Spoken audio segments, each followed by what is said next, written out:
家庭菜園ライフ。こんにちは、目黒で菜園をやっている西川です。今日は実割れしたトマトや実割れしたナスの活用方法についてご紹介したいと思います。皆さんこの時期になると夏野菜を生で食べるのに飽きたり、実割れしたのを捨ててしまったりという方がかなり多いと思います。今日はそれらの食材を使って調理もしていきたいと思いますので、川西さんにもお手伝いに来ていただきました。では行ってみましょう。この時期多いのは夏野菜の実割れです。例えばトマト、ナス。なぜこの実割れが起こるか改めてご紹介します。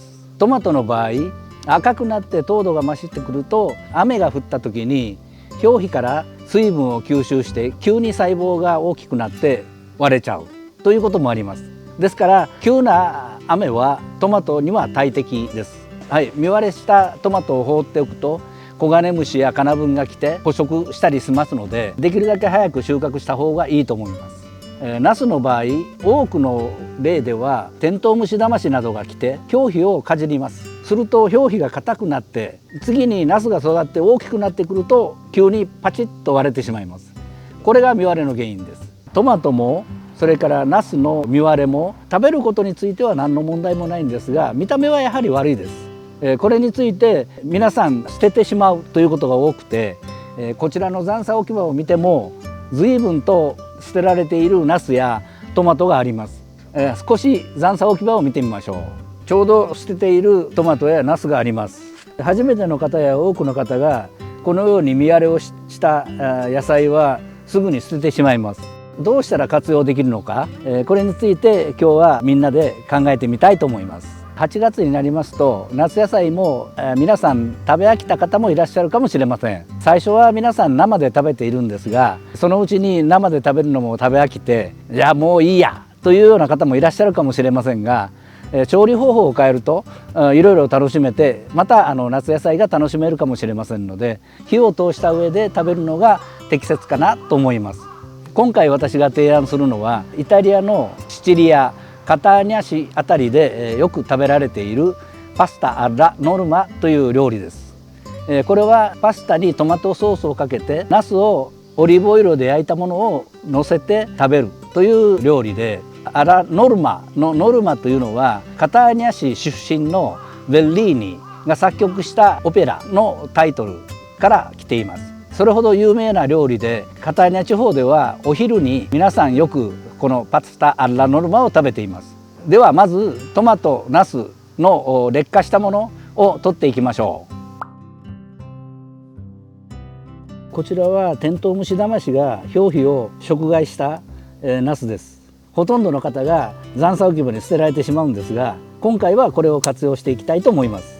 割れたものはうまく活用して全て食べていけるようにしましょう。こちらはタバコガの幼虫が食害したナスだと思います。こういうナスについてはやはり中にまだタバコガが残っている可能性もありますので、こういうものはやはり避けましょう。続いてトマトです。トマトもこの時期になるとゲリラ豪雨などもありますので、ほとんど露地で栽培すれば実割れに遭遇することがあります。実割れした後、カナブン等に食害されたトマトがあります。このようなものはいくらなんでも食することには適さないと思いますので避けてください。実割れしたところから腐ったりカビが生えたりというのも避けてください。ですので実割れした瞬間、できるだけ早く収穫してしまうということが一つのポイントです。ここにまだ食べられるトマトがあります。取ってみましょう。これなどは実割れはしていますがまだ食べられます。ただ調理の時に少しかさぶたになったところは包丁で切り取った方がいいかと思います。ではこのトマトを使っていきましょう。それでは早速調理を始めます。では食材からご紹介します。実割れしたトマト、先ほど収穫したものです。あとはナス、虫に少し食害されたもので表皮に傷がついています。次にこちらのハーブ畑で採れたバジル、これは最後に使います。玉ねぎ、これもこちらの畑で採れました。ニンニク、これもこちらの畑で採れています。ですからこれらの野菜は全てこちらの畑で採れたものです。あと必要なものはオリーブオイル、塩、これだけです。最後に胡椒を入れます。でもしコクが足りないなっていうふうに思われる方はこういうコンソメスープを少し使われてもいいかもしれません。甘いのが好みの方は砂糖を少し入れられる方がいいかもしれませんが、やはり自然のトマトの酸味甘さを生かすためにはこういうものを扱わずにオリーブオイル、塩、コショウだけで作られるのが一番いいかと思います。まずはニンニクをみじん切りにいたしましょう。1かけくらい、はい、1かけでいいですか？はい、結構です。はい、じゃあこちら潰していきます。真ん中で思いっきり潰すと皮も剥けやすくておすすめです。切り落としてみじん切りにしていきます。はい、このようにみじん切りしてきました。はい、次は玉ねぎをみじん切りにしましょう。今日はトマトが約 500g ぐらいなので玉ねぎは4分の1ぐらいが適当かと思います。はい、じゃあこちらもみじん切りにしていきます。はい、お願いします。私はですね、得意料理はでもイタリアン好きです。本当トマトソースとかもよく作りますね。あ、そうですか。ジェノベーゼが好きで。ジェノベーゼがね、はい、バジルとかシソとか今いい時期ですね。ジェノベーゼ作るのはね。そうなんですよ。今ねちょうどシソ最後の方で、シソやバジルなんかいっぱいシソ科の野菜取れると思うので、それで思いっきり作るのが好きです。ちょうどいいですね。皆さん今日は本場のトマトソースを習うことができて私はとても嬉しいです。これは知り合いのイタリア人のお母さん80歳ぐらいの方が教えてくれたような作り方です。あ、そうなんですね。本場のマンマが教えてくださったということですね。それはちょっと気になります。このようにみじん切りしていきました。はい。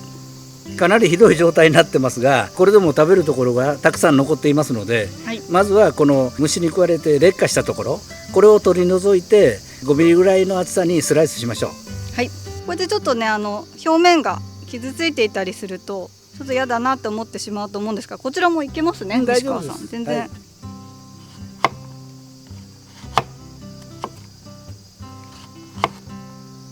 はい、このように切っていきました。はい、結構です。はい、それでは続いてトマトです。最低限これだけは取っていきたいと思います。へその部分、ここも切り取っていただきたいと思います。こう中を見ると綺麗ですね。そうですね。たまにこういう隙間から傷んでしまってめくってみると悪くなっている場合がありますので、そういった時はその部分切り落としていただくといいかなと思います。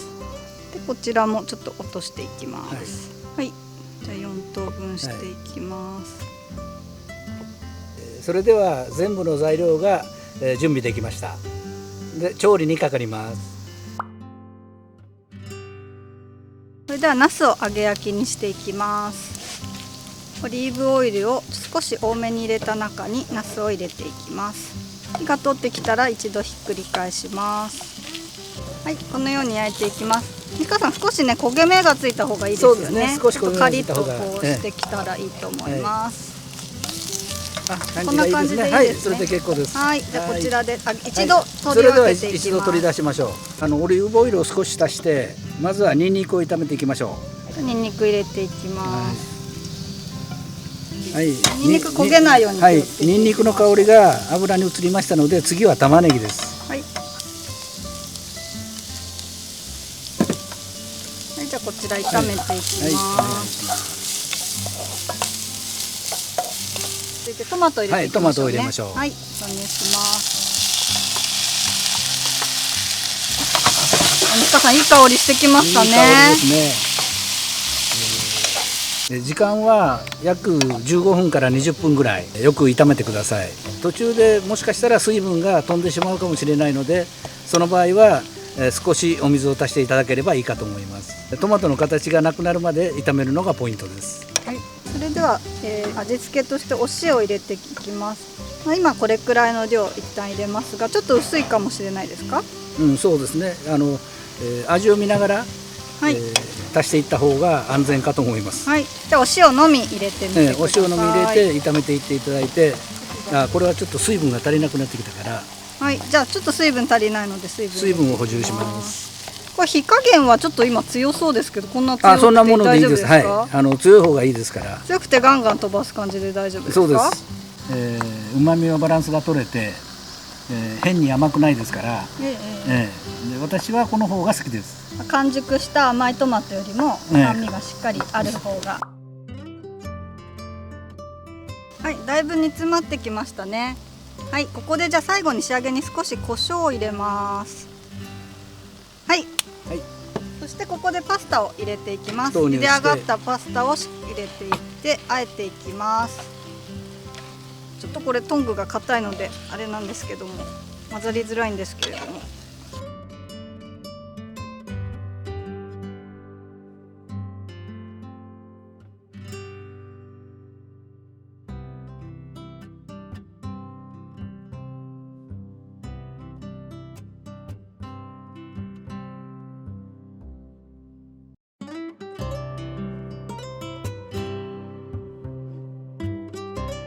仕上げにバジルのせていくんですね。バジルを乗せていただいて、このように取れたてのバジル使っていきましょはい、完成です。う。はい、完成です。それでは試食です。はい。ではカニさんお願いします。ありがとうございます。作ってみましたので実際に食べてみたいと思います。こちらいただきます。酸味がすごく強くて爽やかで美味しいです。お茄子も特に普通に普段食べている茄子と変わらず傷んでいるなっていう感じは全然ないですし、トマトもやはりしっかりかさぶたの部分取ってあげたので口当たりもとても良くて美味しいです。皆さんぜひ作ってみてください。今日は傷んだ夏野菜の活用方法としてトマトソースの作り方をご紹介しました。見割れしてしまってもぜひ美味しく食べて召し上がってみてください。この動画が面白かった方はチャンネル登録と高評価をよろしくお願いいたします。それではまた。